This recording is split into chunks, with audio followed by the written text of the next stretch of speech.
ಅಂದು ಕಾಂಗ್ರೆಸ್ನ ಒಂದು ಸಭೆ ನಡೀತಿತ್ತು. ಆ ಸಭೆಯಲ್ಲಿ ಮಹಾತ್ಮ ಗಾಂಧಿ ಅವರು ಮಾತಾಡ್ತಾ, ನಮಗೆ ಬ್ರಿಟಿಷರಿಂದ ಸ್ವಾತಂತ್ರ್ಯ ಸಿಗಬೇಕು ಅಂದರೆ ಅದು ಅಹಿಂಸೆಯಿಂದ ಮಾತ್ರ ಅಂತ ಹೇಳಿದ್ರು.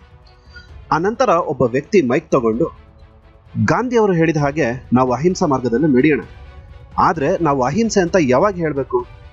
ನಮ್ಮ ಹತ್ರ ಹೋರಾಡೋ ಶಕ್ತಿ, ಧೈರ್ಯ, ಸ್ಥೈರ್ಯ, ಒಂದು ಸೇನೆ ಇದ್ದು ನಾವು ಅಹಿಂಸೆ ಮಾರ್ಗದಲ್ಲಿ ನಡೀತಿದ್ವಿ ಅಂದರೆ ಅದಕ್ಕೊಂದು ಅರ್ಥ ಇರುತ್ತೆ. ಆದರೆ ನಮ್ಮ ಹತ್ರ ಸೇನೆನೇ ಇಲ್ಲದೆ ನಾವು ಅಹಿಂಸೆ ಅಂದರೆ ನಮ್ಮನ್ನ ಕೈಲಾಗದೆ ಅಹಿಂಸೆ ಅಂತಾರೆ ಅಂತ ಅನ್ಕೊಂತಾರೆ. ಅದಕ್ಕೆ ನಾನೊಂದು ಸೇನೆನ ರಚಿಸ್ತೀನಿ ಅಂತ ಒಬ್ಬ ಮಹಾನ್ ವ್ಯಕ್ತಿ ಹೇಳಿದ್ರು. ಆ ಭಾಷಣದಿಂದ ತುಂಬಾ ಜನರ ಹೃದಯ ಗೆದ್ದ ಆ ವ್ಯಕ್ತಿ ಬೇರೆ ಯಾರೂ ಅಲ್ಲ, ರಕ್ತ ಕೊಡಿ ನಾನು ನಿಮ್ಗೆ ಸ್ವಾತಂತ್ರ್ಯ ಕೊಡ್ತೀನಿ ಅಂತ ಹೇಳಿದ ಒಬ್ಬ ರಿಯಲ್ ಹೀರೋ. ನಮ್ಮ ಸ್ವಾತಂತ್ರ್ಯದ ಹಿಂದಿನ ನಿಜವಾದ ಕಾರಣ ಮಹಾನ್ ಮೇಧಾವಿ, ದೂರದೃಷ್ಟಿ ಹೊಂದಿದ ವ್ಯಕ್ತಿ, ಮಾಸ್ಟರ್ ಆಫ್ ಡಿಸ್ಗೈಸ್, ನಮ್ಮೆಲ್ಲರ ಪ್ರೀತಿಯ ನೇತಾಜಿ ಸುಭಾಷ್ ಚಂದ್ರ ಬೋಸ್. ಅವರ ಜೀವನದ ಸಂಪೂರ್ಣ ಕಥೆಯನ್ನ ಇವತ್ತು ಅವರ ಜನ್ಮದಿನದಂದು ತಂದಿದ್ದೀನಿ. ಇವತ್ತಿನ ದಿನ ಅಂದ್ರೆ ಜನವರಿ 23 ನಾವು ಪರಾಕ್ರಮ ದಿವಸ್ ಅಂತ ಯಾಕೆ ಆಚರಿಸ್ತೀವಿ? ನಮ್ಮ ಟೆಕ್ಸ್ಟ್ ಬುಕ್ಸ್ ಹಾಗೆ ನಮ್ಮ ಇತಿಹಾಸ ಮುಚ್ಚಿಟ್ಟಂತ ಒಬ್ಬ ಪರಾಕ್ರಮಶಾಲಿಯ ಕಥೆಯನ್ನು ಇವತ್ತು ನಾನು ನಿಮ್ಮ ಮುಂದೆ ಹಂಚ್ಕೋತೀನಿ. ಹಾಗೆ ನಮ್ಮ ಇತಿಹಾಸ ಯಾಕೆ ಇವ್ರ ಬಗ್ಗೆ ಜಾಸ್ತಿ ಹೇಳಲ್ಲ ಅನ್ನೋದನ್ನು ಹೇಳ್ತೀನಿ. ಅದನ್ನ ನೋಡೋಕ್ಕೂ ಮುಂಚೆ ನನ್ನ ಕಡೆಯಿಂದ ಒಂದು ಸ್ಮಾಲ್ ರಿಕ್ವೆಸ್ಟ್, ನೀವಿನ್ನೂ ನನ್ನ ಚಾನಲ್ನ ಸಬ್ಸ್ಕ್ರೈಬ್ ಮಾಡ್ಕೊಂಡಿಲ್ಲ ಅಂದ್ರೆ ಈಗಲೇ ಸಬ್ಸ್ಕ್ರೈಬ್ ಮಾಡ್ಕೊಳ್ಳಿ. ಹಾಗೆ ಪಕ್ಕದಲ್ಲಿ ಕಾಣ್ತಿರೋ ಬೆಲ್ ಐಕಾನ್ನ ಕ್ಲಿಕ್ ಮಾಡಿ, ಇದರಿಂದ ನಾನು ಮುಂದೆ ಅಪ್ಲೋಡ್ ಮಾಡೋ ವಿಡಿಯೋನ ನೋಟಿಫಿಕೇಶನ್ ನಿಮಗೆ ಬರುತ್ತೆ. ಸರಿ, ತಡ ಮಾಡದೆ ಲೆಟ್ ಸ್ಟಾರ್ಟ್ ಅವರ್ ವಿಡಿಯೋ.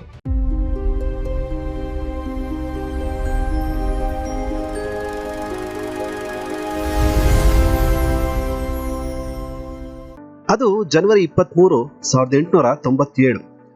ಒರಿಸ್ಸಾದ ಕಟಕ್ ಅನ್ನೋ ಊರಿನಲ್ಲಿ ಜಾನಕಿನಾಥ್ ಬೋಸ್ ಹಾಗೂ ಪ್ರಭಾವತಿ ದತ್ತ ದಂಪತಿಗಳಿಗೆ ಒಂದು ಮಗುವಿನ ಜನನವಾಯಿತು. ಆ ಸಮಯದಲ್ಲಿ ತಂದೆ ತಾಯಿಗಳಿಗೆ ಗೊತ್ತಿರಲಿಲ್ಲ ಈ ಮಗು ಮುಂದಕ್ಕೆ ನಮ್ಮ ದೇಶಕ್ಕೆ ಒಬ್ಬ ದೊಡ್ಡ ನಾಯಕನಾಗ್ತಾನೆ ಅಂತ. ಇವರ 14 ಜನ ಮಕ್ಕಳಲ್ಲಿ 9ನೆಯ ಮಗುವಾಗಿ ಬೆಳೆದ ತಮ್ಮ ಮಗನಿಗೆ ಸುಭಾಷ್ ಚಂದ್ರ ಅಂತ ಹೆಸರಿಡ್ತಾರೆ. ಚಿಕ್ಕ ವಯಸ್ಸಿಂದನೇ ಬುದ್ಧಿವಂತರಾಗಿದ್ದ ಬೋಸ್ ಅವರು ಸ್ಕೂಲ್ನಲ್ಲಿ ಒಳ್ಳೆಯ ಮಾರ್ಕ್ಸ್ ತಗೊಂಡು ಚೆನ್ನಾಗಿ ಓದ್ತಿರ್ತಾರೆ. ಅತಿ ಚಿಕ್ಕ ವಯಸ್ಸಿನಲ್ಲೇ ಇವರು ಸ್ವಾಮಿ ವಿವೇಕಾನಂದರ ಪುಸ್ತಕಗಳನ್ನು ಓದಿ ಅವರ ಉಪದೇಶಗಳಿಗೆ ತುಂಬಾ ಆಕರ್ಷಿತರಾಗ್ತಾರೆ. ಓದಿನಲ್ಲಿ ಮುಂದೆ ಇದ್ದ ಬೋಸ್ ರವರು 1918ರಲ್ಲಿ ಯೂನಿವರ್ಸಿಟಿ ಆಫ್ ಕ್ಯಾಲ್ಕಟಾದಲ್ಲಿ BA ಇನ್ ಫಿಲಾಸಫಿ ಮಾಡಿದ್ರು. ನಂತರ ಓದಿಗಾಗಿ ಭಾರತವನ್ನು ಬಿಟ್ಟ ಬೋಸ್ ರವರು ಕೇಂಬ್ರಿಡ್ಜ್ ಯೂನಿವರ್ಸಿಟಿನಲ್ಲಿ ತಮ್ಮ ವಿದ್ಯಾಭ್ಯಾಸನ ಮುಂದುವರಿಸಿದ್ರು. ನಂತರ 1920ರಲ್ಲಿ ಇಂಡಿಯನ್ ಸಿವಿಲ್ ಸರ್ವಿಸಸ್ ಎಕ್ಸಾಮ್ನಲ್ಲಿ 4th ಟಾಪರ್ ಬಂದರು. ಮುಂದೆ ತಂದೆಯ ಆಸೆಯಂತೆ ಇಂಡಿಯನ್ ಸಿವಿಲ್ ಸರ್ವಿಸಸ್ ನಲ್ಲೇ ಕೆಲ್ಸಕ್ಕೆ ಸೇರ್ಕೋತಾರೆ. ಆದ್ರೆ ಆ ಒಂದು ದಿನ ನಡೆದ ಆ ಘಟನೆ ಅವರ ಜೀವನನೇ ಇನ್ನೊಂದು ದಿಕ್ಕಿಗೆ ತಗೊಂಡು ಹೋಯ್ತು. ಅದೇನಂದ್ರೆ, ಕೆಲಸ ಮುಗಿಸಿ ಮನೆಗೆ ಮರಳುವಾಗ ಕಲ್ಕತ್ತಾದ ಒಂದು ಕ್ಲಬ್ನ ಹೊರಗಡೆ ಒಂದು ಬೋರ್ಡ್ ಹಾಕಿದ್ರು. ಅದರಲ್ಲಿ dogs and Indians are not allowed ಅಂತ ಬರೆದಿದ್ರು. ಅಂದ್ರೆ ನಾಯಿಗಳಿಗೆ ಮತ್ತು ಭಾರತೀಯರಿಗೆ ಪ್ರವೇಶ ಇಲ್ಲ ಅಂತ. ಅದನ್ನು ಓದಿದ ಬೋಸ್ರಿಗೆ ಮೈಯಲ್ಲಿರೋ ರಕ್ತ ಎಲ್ಲ ಕುದಿಯೋ ಹಾಗಾಯ್ತು. ನಮ್ಮ ಭಾರತದ ಸಂಪತ್ತನ್ನೇ ಕೊಳ್ಳೆ ಹೊಡಿತಾ ನಮ್ಮನ್ನೇ ನಾಯಿಗಳ ತರ ನೋಡ್ತೀರಾ ಅಂತ ಹೇಳಿ ಹೇಗಾದ್ರೂ ಮಾಡಿ ನಮ್ಮ ದೇಶಕ್ಕೆ ಈ ಬ್ರಿಟಿಷರಿಂದ ಸ್ವತಂತ್ರ ಕೊಡಿಸಬೇಕು ಅಂತ ಅವತ್ತೇ ಅವರು ತೀರ್ಮಾನ ಮಾಡಿದ್ರು. ನಂತರ 1921ರಲ್ಲಿ ಇಂಡಿಯನ್ ಸಿವಿಲ್ ಸರ್ವಿಸಸ್ಗೆ ರಾಜೀನಾಮೆ ನೀಡಿ ಇಂಡಿಯನ್ ನ್ಯಾಷನಲ್ ಕಾಂಗ್ರೆಸ್ಗೆ ಸೇರ್ತಾರೆ. ತಮ್ಮ ಭಾಷಣಕ್ಕೆ ಹಾಗೆ ಅವರ ಬುದ್ಧಿವಂತಿಕೆಗೆ ಅವರು ತುಂಬಾ ಬೇಗ ಬೆಳೆದ್ರು. ಒಂದ್ಸಲ ಬೋಸ್ ಅವರು ಇಂಡಿಯನ್ ನ್ಯಾಷನಲ್ ಕಾಂಗ್ರೆಸ್ನ ಪ್ರೆಸಿಡೆಂಟ್ ಎಲೆಕ್ಷನ್ಗೆ ನಿಂತಾಗ ಅವರ ಎದುರು ಗಾಂಧಿ ಅವರು ಪಟ್ಟಾಭಿ ಸೀತಾರಾಮನ್ ಅವ್ರನ್ನ ನಿಲ್ಲಿಸ್ತಾರೆ. ಇದು ಮೇಲೆ ನೋಡೋದಕ್ಕೆ ಬೋಸ್ ಹಾಗೂ ರಾಮನ್ ಅವರ ಎಲೆಕ್ಷನ್ನೇ ಆಗಿದ್ರು ಇಂಡೈರೆಕ್ಟ್ ಆಗಿ ಅದು ಬೋಸ್ ಹಾಗೂ ಗಾಂಧಿ ಅವರ ಮಧ್ಯೆಯ ಸಮರನೇ ಆಗಿತ್ತು. ಯಾಕಂದ್ರೆ ರಾಮನ್ ಅವರ ನಿಲ್ಲಿಸಿದ್ದು ಗಾಂಧಿ ಅವರೇ.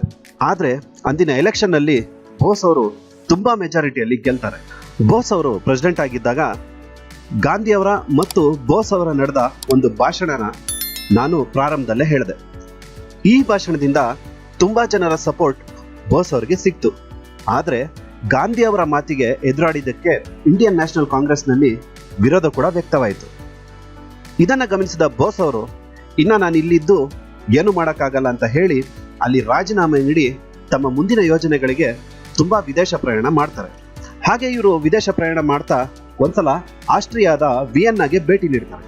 ಅಲ್ಲಿ ಎಮಿಲಿ ಶೆಂಕಲ್ ಅನ್ನೋ ಒಬ್ಬ ಮಹಿಳೆ ಟೈಪಿಂಗ್ ನಲ್ಲಿ ಶಾರ್ಟ್ ಹ್ಯಾಂಡ್ ಸ್ಕಿಲ್ಸ್ ಇದ್ದ ಕಾರಣ ಬೋಸ್ ಅವರ ಪರ್ಸನಲ್ ಅಸಿಸ್ಟೆಂಟ್ ಆಗಿ ಜಾಯ್ನ್ ಆಗ್ತಾರೆ. ಕೆಲವು ದಿನಗಳ ನಂತರ ಇವರಿಬ್ಬರ ನಡುವೆ ಪ್ರೀತಿ ಹುಟ್ಟತ್ತೆ. ಹಾಗೆ ಬೋಸ್ ಅವರವ್ರನ್ನ ಮದುವೆ ಆಗ್ತಾರೆ. ಆನಂತರ 5 ವರ್ಷಗಳು ಬೋಸ್ ಅವರು ಎಲ್ಲಿಗೆ ಹೋದ್ರು ಎಮಿಲಿ ಅವರು ಜೊತೆಲೇ ಇರ್ತಿದ್ರು. ಆದ್ರೆ ಇವರಿಬ್ಬರಿಗೆ ಮದುವೆ ಆದ ವಿಷಯ ಮಾತ್ರ ಯಾರಿಗೂ ಗೊತ್ತಿರಲಿಲ್ಲ. ಇವರಿಬ್ಬರಿಗೆ ಒಂದು ಹೆಣ್ಮಗು ಹುಟ್ಟುತ್ತೆ. ಅದಕ್ಕೆ ಅವರು ಅನಿತಾ ಬೋಸ್ ಅಂತ ಹೆಸರಿಡ್ತಾರೆ. ಮಗುಗೆ 4 ತಿಂಗಳಿದ್ದಾಗ ಬೋಸ್ ಅವರು ಹೆಂಡತಿ ಮತ್ತೆ ಮಗಳಿಗೆ ನಾನು ಹೋಗಿ ಬರ್ತೀನಿ ಅಂತ ಹೇಳಿ ಹೋದ್ರು. ಆದ್ರೆ ಅದೇ ಅವರ ಕೊನೆಯ ನೋಟ ಆಗತ್ತೆ ಅಂತ ಅವರಿಬ್ಬರಿಗೂ ಗೊತ್ತಿರಲಿಲ್ಲ. ನಂತರ ಅವರ 20 ವರ್ಷದ ರಾಜಕೀಯ ಜೀವನದಲ್ಲಿ ಬ್ರಿಟಿಷರಿಗೆ ತುಂಬಾ ವಿರುದ್ಧವಾಗಿ ಕೆಲಸಗಳು ಮಾಡಿದ್ದಕ್ಕೆ ಅವರು 11 ಸಲ ಜೈಲ್ಗೆ ಹೋಗಿ ಬಂದರು. ಅದು 1940. ಬೋಸ್ ಅವ್ರನ್ನ ಜೈಲಲ್ಲಿ ಹಾಕಿದ್ರು. ಇನ್ನು ಕೋರ್ಟ್ಗೆ ಸಬ್ಮಿಟ್ ಮಾಡೋದಕ್ಕೆ 6 ತಿಂಗಳು ಮಾತ್ರ ಬಾಕಿ ಇತ್ತು. ಆಗ ಬೋಸ್ ಅವರು ಒಳಗೆ ಕೂತು ತಮ್ಮ ಮುಂದಿನ ಯೋಜನೆಗಳನ್ನ ಲೆಕ್ಕ ಹಾಕ್ತಿದ್ರು. ಆಗ ಇವರಿಗೆ ಒಂದು ನ್ಯೂಸ್ ಬರುತ್ತೆ. ಅದೇನಂದ್ರೆ, ಒಬ್ಬ ಬ್ರಿಟಿಷ್ ಅಧಿಕಾರಿ ಯಾರನ್ನು ಕೇಳದೆ ಈ 2ನೇ ಪ್ರಪಂಚ ಯುದ್ಧದಲ್ಲಿ ನಮಗೆ ಭಾರತೀಯ ಸೇನೆಯ ಸಪೋರ್ಟ್ ಇದೆ ಅಂತ ಘೋಷಣೆ ಮಾಡ್ಬಿಟ್ರು. ಇದನ್ನ ಕೇಳಿದ ಬೋಸ್ರ ತಲೆಯಲ್ಲಿ ಒಂದು ಯೋಜನೆ ಹೊಳಿತು. ಅದೇನಂದ್ರೆ, ಶತ್ರುವಿನ ಶತ್ರು ಮಿತ್ರ. ಹಾಗಾಗಿ ನಾವು ಬೇರೆ ಶತ್ರು ರಾಷ್ಟ್ರದ ಸಪೋರ್ಟ್ ತಗೊಂಡ್ರೆ ಬ್ರಿಟಿಷರ್ನ ಈಸಿಯಾಗಿ ಸೋಲಿಸಬಹುದು ಅಂತ ಯೋಚನೆ ಮಾಡಿದ್ರು. ಈಗ ಹೇಗಾದ್ರೂ ಮಾಡಿ ಈ ಜೈಲಿಂದ ತಪ್ಪಿಸ್ಕೊಬೇಕು ಅಂತ ಹೇಳಿ ಒಂದು ಪ್ಲಾನ್ ರೆಡಿ ಮಾಡಿದ್ರು. ಅದೇನಂದ್ರೆ, 3 ತಿಂಗಳು ಸೇವೆ ಮಾಡದೆ ಗಡ್ಡ ಬೆಳೆಸಿದ್ರು. ನಂತರ 5 ದಿನ ಊಟನೇ ಬಿಟ್ಬಿಟ್ರು. ಇದರಿಂದ ಅವರ ಆರೋಗ್ಯ ತುಂಬಾ ಹಾಳಾಗ್ತಾ ಹೋಯ್ತು. ಇನ್ನು ಹೀಗೆ ಬಿಟ್ರೆ ಇವರು ಖಂಡಿತ ಸತ್ತೋಗ್ತಾರೆ, ಮತ್ತೆ ಆರೋಪ ತಮ್ಮ ಮೇಲೆ ಬರುತ್ತೆ ಅಂತ ಯೋಚನೆ ಮಾಡಿದ ಬ್ರಿಟಿಷರು ಅವರನ್ನ ಜೈಲಿಂದ ಮನೆಗೆ ಶಿಫ್ಟ್ ಮಾಡಿದ್ರು. ಮನೆನ ಪೊಲೀಸರಿಂದ ಸುತ್ತುವರಿಸಿ ಕಾವಲಿರಿಸಿದ್ರು. ಮನೆಗೆ ಸೇರಿದ ಮೇಲೆ ಬೋಸ್ ಅವರು ತಮ್ಮ ಸ್ನೇಹಿತರಾದ ಅಕ್ಬರ್ ಶಾ ಅವರಿಗೆ ಒಂದು ಸೀಕ್ರೆಟ್ ಆಗಿ ಟೆಲಿಗ್ರಾಮ್ ಕಳಿಸಿದ್ರು.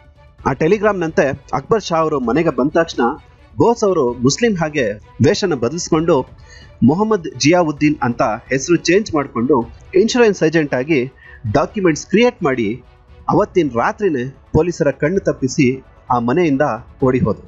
ಬೋಸ್ ಅವರು ಮಾಯಾದ ಸುದ್ದಿ ಕೇಳಿದ ಭಾರತೀಯರು ಬೋಸ್ ಅವರು ಓಡಿ ಹೋದ್ರ ಅಥವಾ ಈ ಬ್ರಿಟಿಷ್ ಅವರೇ ಅವರನ್ನ ಸಾಯಿಸ್ಬಿಟ್ರ ಅಂತ ಗೊಂದಲಕ್ಕೆ ಬಿದ್ರು. ಈ ಕಡೆ ಬೋಸ್ ಅವರು ಪೇಶಾವರಕ್ಕೆ ಹೋಗಿ ಅಲ್ಲಿ ಮಾರುವೇಷದಲ್ಲಿ ರಷ್ಯಾಗೆ ಟ್ರೈನಲ್ಲಿ ಹೋದ್ರು. ಆದ್ರೆ ಅಫ್ಘಾನ್ ಬಾರ್ಡರ್ ಅಲ್ಲಿ ಬೋಸ್ ಅವ್ರನ್ನ ಸೈನಿಕರು ತಡೆದು ವಿಚಾರಿಸಿದಾಗ ಬೋಸ್ ಅವರು ಏನು ಮಾತಾಡದೆ ಜೋರಾಗಿ ಕೆಂತ ತನ್ನ ಜೊತೆಯಲ್ಲಿದ್ದ ಹುಡುಗನ ಕಡೆ ತೋರಿಸಿದ್ರು. ಆ ಹುಡುಗ, ಇವರು ನಮ್ಮ ಮಾವ, ಇಲ್ಲೇ ಹತ್ರದಲ್ಲಿರೋ ದರ್ಗಾಗೆ ಇವ್ರ ಆರೋಗ್ಯ ಸರಿ ಹೋಗ್ಲಿ ಅಂತ ಪ್ರಾರ್ಥಿಸ್ಕೊಳ್ಳೋಕೆ ಹೋಗ್ತಾ ಇದೀವಿ ಅಂತ ಹೇಳಿದ್ರು. ಹಾಗೆ ಅಲ್ಲಿಂದ ತಪ್ಪಿಸ್ಕೊಂಡ ಇವರು ರಷ್ಯಾಗೆ ಸೇರಿದ್ರು. ಅಲ್ಲಿ ಬೋಸ್ ಅವರು ತಮ್ಮ ಹೆಸರನ್ನ ಒರ್ಲ್ಯಾಂಡೋ ಮೊಜಾಂಡೋ ಅಂತ ಚೇಂಜ್ ಮಾಡಿಕೊಂಡು ರಷ್ಯನ್ ಗೂಢಾಚಾರಿಯಾಗಿ ವೇಷ ಹಾಕೊಂಡು ಜರ್ಮನಿಗೆ ತಲುಪ್ತಾರೆ. ಅಲ್ಲಿ ಹಿಟ್ಲರ್ ಅವ್ರನ್ನ ಮೀಟ್ ಮಾಡಿ ಅಲ್ಲಿ ಕೈದಿಯಾಗಿ ಇದ್ದ 10,000 ಭಾರತೀಯರನ್ನ ಬಿಡೋದಕ್ಕೆ ಮನವೊಲಿಸ್ತಾರೆ. ಈ ಭಾರತೀಯರನ್ನ ಬಿಟ್ರೆ ಇವರು ಕೂಡ 2ನೇ ಪ್ರಪಂಚ ಯುದ್ಧದಲ್ಲಿ ನಮ್ಗೆ ಸಪೋರ್ಟ್ ಮಾಡ್ಬೋದು ಅಂತ ಯೋಚನೆ ಮಾಡಿದ ಹಿಟ್ಲರ್ ಅದಕ್ಕೆ ಒಪ್ಪಿಗೆ ಕೊಡ್ತಾರೆ. ಆಗ ಜರ್ಮನಿ ರೇಡಿಯೋ ಒಂದು ಅಫಿಷಿಯಲ್ ಅನೌನ್ಸ್ಮೆಂಟ್ ಮಾಡ್ತು. ಅದೇನಂದ್ರೆ, ಭಾರತದಲ್ಲಿ ಕಣ್ಮರೆಯಾದ ಒಬ್ಬ ಮಹಾನ್ ವ್ಯಕ್ತಿ ಸುಭಾಷ್ ಚಂದ್ರ ಬೋಸ್ ಈಗ ಸೇಫ್ ಆಗಿ ಬರ್ಲಿನ್ ಅಲ್ಲಿದ್ದಾರೆ ಅಂತ ಅನೌನ್ಸ್ಮೆಂಟ್ ಮಾಡಿದ್ರು. ಅದನ್ನ ಕೇಳಿದ ಭಾರತೀಯರು ತುಂಬಾ ಖುಷಿ ಪಟ್ರು. ಹಾಗೆ ಜರ್ಮನಿ ನ್ಯೂಸ್ ಪೇಪರ್ ಹಿಟ್ಲರ್ ಜೊತೆ ಬೋಸ್ ಅವರು ಹ್ಯಾಂಡ್ ಶೇಕ್ ಮಾಡ್ತಿರೋ ಫೋಟೋನ ಪಬ್ಲಿಷ್ ಮಾಡ್ತು. ಆ ಫೋಟೋ ನೋಡಿದ ಬ್ರಿಟಿಷರ್ಗೆ ಹೃದಯ ಬಾಯಿಗೆ ಬಂದಂಗೆ ಆಯ್ತು. ಯಾಕಂದ್ರೆ ಆ ಕಾಲಕ್ಕೆ ಹಿಟ್ಲರ್ ಇನ್ನೇನು ಪ್ರಪಂಚನೇ ಗೆಲ್ಲೋ ತುದಿಯಲ್ಲಿದ್ದ. ಅಲ್ಲಿಂದ ಬಿಡಿಸ್ಕೊಂಡ ಸೈನಿಕರನ್ನ ಸೌತ್ ಈಸ್ಟ್ ಏಷ್ಯಾಗೆ ಜರ್ಮನಿ ಕಳಿಸ್ಕೊಡ್ತು. ನಂತರ ಬೋಸ್ ಅವರು ಅಲ್ಲಿಂದ ಸಬ್ಮೆರಿನ್ ನಲ್ಲಿ ಜಪಾನ್ನ ತಲುಪ್ತಾರೆ. ಯಾಕಂದ್ರೆ ಇಲ್ಲಿ ಕೂಡ ಸೆರೆಯಲ್ಲಿದ್ದ ಸೈನಿಕರನ್ನ ಬಿಡಿಸ್ಬೇಕಿತ್ತು. ಹಾಗೆ ಇಲ್ಲಿ ರಾಶ್ ಬಿಹಾರಿ ಬೋಸ್ ಅವರು ಪ್ರಾರಂಭಿಸಿದ INA ಇಂಡಿಯನ್ ನ್ಯಾಷನಲ್ ಆರ್ಮಿನ ನೇತೃತ್ವ ಬೋಸ್ ಅವರು ವಹಿಸಬೇಕಿತ್ತು. ಬೋಸ್ ಅವರು ಇದನ್ನ ಆಜಾದ್ ಹಿಂದ್ ಫೌಜಿ ಅಂತ ಕರೆದ್ರು. ಹಾಗೆ ಈ ಸೇನೆಯಲ್ಲಿ ಹೆಣ್ಣು ಮಕ್ಕಳ ಒಂದು ಪಡೆ ಕೂಡ ಇತ್ತು. ಅದಕ್ಕೆ ರಾಣಿ ಆಫ್ ಝಾನ್ಸಿ ರೆಜಿಮೆಂಟ್ ಅಂತ ಕರೆದ್ರು. ಭಾರತದಲ್ಲಿ ಮಹಿಳೆಯರ ಪಡೆ ಇದೇ ಮೊದಲು. ಇದೇ ಬೋಸ್ ಅವರ ಮೇಲೆ ಇದ್ದ ಭಾರತೀಯರ ನಂಬಿಕೆ. ಬೋಸ್ ಅವರೆಲ್ಲರನ್ನು ನನ್ನ ಹೆಣ್ಣು ಮಕ್ಕಳು ಅಂತಾನೆ ಕರೆದ್ರು. ಹಾಗೆ ತುಂಬಾ ಜನ ಭಾರತದಿಂದ ಬೋಸ್ ಅವರ ಸೇನೆಗೆ ಸೇರೋದಕ್ಕೆ ಸೌತ್ ಈಸ್ಟ್ ಏಷ್ಯಾಗೆ ಅಂದ್ರೆ ಸಿಂಗಾಪುರಕ್ಕೆ ಹೋದ್ರು. ಒಟ್ನಲ್ಲಿ ಅದರಲ್ಲಿ 40,000 ಪಡೆಗಳಿದ್ವು. ಜುಲೈ 4, 1943ಕ್ಕೆ ಸಿಂಗಾಪುರಕ್ಕೆ ಬಂದ ಬೋಸ್ರು ಯುದ್ಧದ ಆರಂಭಕ್ಕೆ ಪ್ಲಾನ್ ಮಾಡಿದ್ರು. ಈಗ 2ನೇ ಮಹಾಯುದ್ಧದಲ್ಲಿ ಬೋಸ್ರ ಸೇನೆ ಬ್ರಿಟಿಷರಿಗೆ ವಿರುದ್ಧವಾಗಿ ಯುದ್ಧ ಮಾಡಬೇಕಿತ್ತು. ಇಲ್ಲಿ ಭಾರತದಲ್ಲಿ ಇದ್ದ ಭಾರತೀಯ ಸೇನೆ ಬ್ರಿಟಿಷರಿಗೋಸ್ಕರ ಯುದ್ಧ ಮಾಡಬೇಕಿತ್ತು. ಅಕ್ಟೋಬರ್ನಲ್ಲಿ ಬೋಸ್ ಅವರು ಗಾಂಧಿ ಅವರಿಗೆ ಒಂದು ಪತ್ರ ಬರೀತಾರೆ. ಅದರಲ್ಲಿ ರಾಷ್ಟ್ರಪಿತರೆ, ಈ ಯುದ್ಧದಲ್ಲಿ ನಿಮ್ಮ ಆಶೀರ್ವಾದ ನಮಗೆ ಬೇಕು ಅಂತ ಬರೆದು. ಫೆಬ್ರವರಿ 1944ರಲ್ಲಿ ಭಾರತಕ್ಕೆ ಲಗ್ಗೆ ಇಟ್ಟ INA ಯುದ್ಧನ ಪ್ರಾರಂಭಿಸಿದರು. ಹೀಗೆ ಯುದ್ಧ ನಡೀತಾನೆ ಇತ್ತು. ಆದ್ರೆ ಆಗಸ್ಟ್ 1945ಕ್ಕೆ ಜಪಾನ್ನ ಮೇಲೆ ನಡೆದ ಹಿರೋಶಿಮಾ ಮತ್ತು ನಾಗಸಾಕಿಯ ಅಣುಬಾಂಬಿಂದ ಜಪಾನ್ ಶರಣಾಗಬೇಕಾಯಿತು. ಆದರೆ ಇದರಿಂದ ಏನು ಭಯ ಪಡಬೇಡಿ, ನೀವು ಯುದ್ಧನ ಮುಂದುವರಿಸಿ ಅಂತ ಆಗಸ್ಟ್ 14ಕ್ಕೆ ಸಿಂಗಾಪುರದಲ್ಲಿ ಸೇನೆಯನ್ನು ಉದ್ದೇಶಿಸಿ ಬೋಸ್ ಅವರು ಮಾತಾಡಿದ್ರು. ಆದರೆ ಇದೇ ಅವರ ಕೊನೆಯ ಭಾಷಣ ಆಗಿತ್ತು. ನಂತರ ಆಗಸ್ಟ್ 17ಕ್ಕೆ ಕೆಲವು ಐಎನ್ಎನ ಸೀಕ್ರೆಟ್ ಫೈಲ್ಸ್ ನ ತಗೊಂಡು ಮಧ್ಯಾಹ್ನ 2 ಗಂಟೆಗೆ ವಿಯೆಟ್ನಾಂನ ಸಿಯಾಗಾನ್ ಏರ್ಪೋರ್ಟ್ ನಿಂದ ಮಿತ್ಸುಬಿಶಿ KI-21 ಹೆವಿ ಬಾಂಬರ್ ಫ್ಲೈಟ್ ನಲ್ಲಿ ಸುಭಾಷ್ ಚಂದ್ರ ಬೋಸ್ ಅವರ ಜೊತೆ ಜಪಾನ್ ಆರ್ಮಿಯ ಲೆಫ್ಟಿನೆಂಟ್ ಜನರಲ್ ಶಿಡಾಯ್, ಇಂಡಿಯನ್ ಆರ್ಮಿಯ ಹಬೀಬ್ ಉರ್ ರೆಹಮಾನ್ ಇವರ ಜೊತೆಯಲ್ಲಿ ಇಬ್ಬರು ಪೈಲಟ್ಸ್ ಕೂಡ ಇದ್ರು. ಮಾರನೇ ದಿನ ಅಂದ್ರೆ 18ನೇ ತಾರೀಕು ತೈಹೋಕು ಅಂದ್ರೆ ಇವಾಗಿನ ತೈವಾನ್ ಏರ್ಪೋರ್ಟ್ ನಲ್ಲಿ ಫ್ಯೂಯಲ್ ತುಂಬಿಸ್ಕೊಂಡು ರನ್ವೇ ಇಂದ ಪ್ಲೇನ್ ಟೇಕ್ ಆಫ್ ಆಯ್ತು. ಆದ್ರೆ ಸ್ವಲ್ಪ ಮೇಲೆ ಹೋಗ್ತಾನೆ ದೊಡ್ಡ ಶಬ್ದದಿಂದ ಅದು ಇಂಜಿನ್ ಫೇಲ್ ಆಗಿ ಕೆಳಗೆ ಬಿತ್ತು. ಪೈಲಟ್ ಮತ್ತೆ ಜನರಲ್ ಅಲ್ಲೇ ಸತ್ರು. ಆದ್ರೆ ರೆಹಮಾನ್ ಮೂರ್ಛೆ ಹೋದ್ರು. ಆ ಶಬ್ದಕ್ಕೆ ಅಲ್ಲಿರೋರೆಲ್ಲರೂ ಹೊರಗೆ ಬಂದು ನೋಡಿದ್ರು. ಆಗ ಫ್ಲೈಟ್ ಇಂದ ಒಬ್ಬ ವ್ಯಕ್ತಿ ಬಾಗ್ಲು ಹೊಡ್ಕೊಂಡು ಹೊರಗೆ ಬಂದ್ರು. ಅವರೇ ಸುಭಾಷ್ ಚಂದ್ರ ಬೋಸ್. ಅವರು ಹೊರಗೆ ಬಂದಾಗ ಅವರ ಬಟ್ಟೆ ಸಂಪೂರ್ಣವಾಗಿ ಒದ್ದೆ ಆಗಿತ್ತು. ಅದೇನು ಅಂತ ಅವರು ವಾಸನೆ ನೋಡಿದಾಗ ಅದು ಆ ಫ್ಲೈಟ್ ನ ಫ್ಯೂಯಲ್ ಆಗಿತ್ತು. ನೋಡ್ತಾನೆ ಆ ಫ್ಲೈಟ್ ಇಂದ ಒಂದು ಕಿಡಿ ಬಂದು ಬೋಸ್ ಅವರ ಮೈ ಮೇಲೆ ಬಿತ್ತು. ಎಲ್ಲರೂ ನೋಡ್ತಿದ್ದ ಹಾಗೆ ಬೋಸ್ ಅವರ ದೇಹಕ್ಕೆ ಬೆಂಕಿ ಹತ್ಕೋತು. ಅಲ್ಲಿರೋರು ಹೋಗಿ ಕಾಪಾಡೋಷ್ಟರಲ್ಲಿ ಬೋಸ್ ಅವರು ತುಂಬಾ ಸುಟ್ಟು ಹೋಗಿದ್ರು. ಅವ್ರನ್ನ ಅಲ್ಲೇ ಹತ್ರದಲ್ಲಿದ್ದ ನಾನ್ಮಾನ್ ಹಾಸ್ಪಿಟಲ್ಗೆ ಅಡ್ಮಿಟ್ ಮಾಡಿದ್ರು. ಆದ್ರೆ ಅವರಿಗೆ 3rd ಡಿಗ್ರಿ ಬರ್ನ್ಸ್ ಆಗಿದ್ರಿಂದ ಅವರು ಅಲ್ಲೇ ಪ್ರಾಣ ಬಿಟ್ರು. ಆಗಸ್ಟ್ 20ಕ್ಕೆ ಅವರ ಶವದ ಅಂತಿಮ ಸಂಸ್ಕಾರ ಮಾಡಿದ್ರು. ಆಗಸ್ಟ್ 23ಕ್ಕೆ ಬೋಸ್ ಅವರು ಸತ್ರು ಅಂತ ಅಫಿಷಿಯಲ್ ಆಗಿ ಅನೌನ್ಸ್ ಮಾಡಿದ್ರು. ಇಡೀ ಭಾರತ ಶೋಕದಲ್ಲಿ ಮುಳುಗೋಯ್ತು.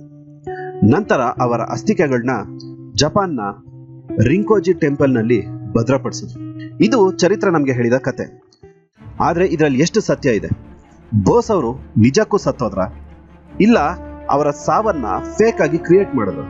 ಅಸಲ್ಗೂ ಅವ್ರ ಮರಣನ ಯಾಕೆ ಫೇಕ್ ಮಾಡ್ಬೇಕಾಯ್ತು? ಎಲ್ಲಾ ಡೀಟೇಲ್ಸ್ ನ ವಿತ್ ಪ್ರೂಫ್ಸ್ ನಾನ್ ನಿಮ್ಗೆ ಮುಂದಿನ ಎಪಿಸೋಡ್ ನಲ್ಲಿ ಹೇಳ್ತೀನಿ. ಆ ಎಪಿಸೋಡ್ ನ ನೀವು ಮಿಸ್ ಮಾಡ್ಕೊಬಾರ್ದು ಅಂದ್ರೆ ಈಗಲೇ ನನ್ನ ಚಾನೆಲ್ನ ಸಬ್ಸ್ಕ್ರೈಬ್ ಮಾಡಿ. ಹಾಗೆ ಪಕ್ಕದಲ್ಲಿ ಕಾಣ್ತಿರೋ ಬೆಲ್ ಐಕಾನ್ ನ ಕ್ಲಿಕ್ ಮಾಡಿ. ಇದರಿಂದ ನಾನು ಮುಂದೆ ಅಪ್ಲೋಡ್ ಮಾಡಿದ ತಕ್ಷಣ ನಿಮ್ಗೆ ನೋಟಿಫಿಕೇಶನ್ ಬರುತ್ತೆ. ಹಾಗಾದ್ರೆ ನಾನು ಮತ್ತೆ ನಿಮ್ಗೆ ಸಿಗ್ತೀನಿ ಮುಂದಿನ ವಿಡಿಯೋದಲ್ಲಿ. ಅಲ್ಲಿ ತನಕ ನಗ್ತಾ ಇರಿ, ನಗಿಸ್ತಾ ಇರಿ, ಆರಾಮಾಗಿರಿ. ನಮ್ಮ ಚಾನೆಲ್ನ ಸಬ್ಸ್ಕ್ರೈಬ್ ಮಾಡೋದು ಮಾತ್ರ ಮರಿಬೇಡಿ.